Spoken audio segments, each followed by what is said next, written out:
And legal experts say the state of Louisiana misled Hurricane Katrina victims and are trying to punish them unfairly 15 years later.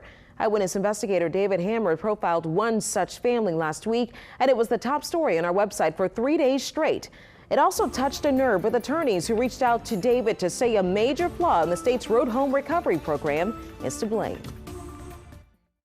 Lisl and Mark Antee lost everything 15 years ago. We had about 11 feet of water in our house during Katrina. The state's road home program gave them $75,000 to help them rebuild. To make sure homes were rebuilt, the state of Louisiana placed covenants in the land records, agreements that someone would rebuild and reoccupy the damaged home in 3 years.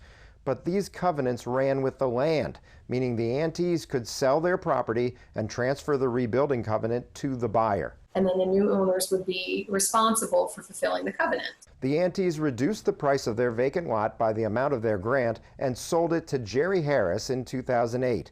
12 years later, the lot's still vacant. And now, not just we lost everything, now they're asking us to pay back all this money that we don't have. Lisl is a neonatal ICU nurse pulling extra shifts during the pandemic, and Mark was furloughed from his restaurant job.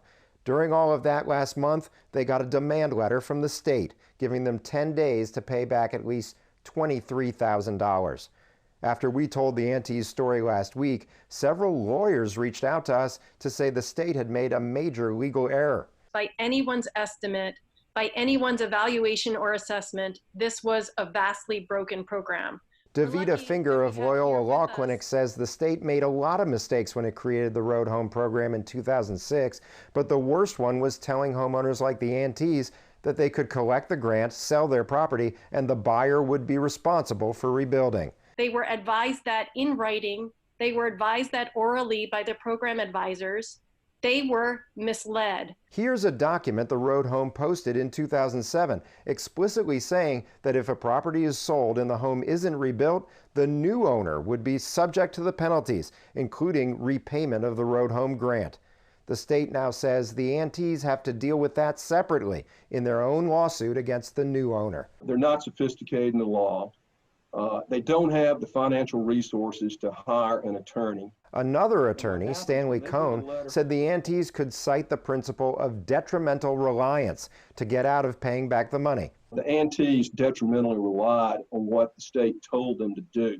He also said they could assign their rights against the new owner to the state, so the state's collection firm can go after the new owner directly and leave the Antees out of it. But in order to do that, the state would have to admit it made a mistake, and the state doesn't want to do that. Now, the state says it wants to help people like the Antees, but forgiving their debt is not an option. The federal government sent Louisiana $14.5 billion for the Road Home program, and the state says it's under pressure to send any misspent money back to Washington. David Hammer, Eyewitness News. Well, the state says it has paid the show's Cali Walsh firm more than $6 million to recover a total of $27 million in what the state considers misspent or overpaid road home grants.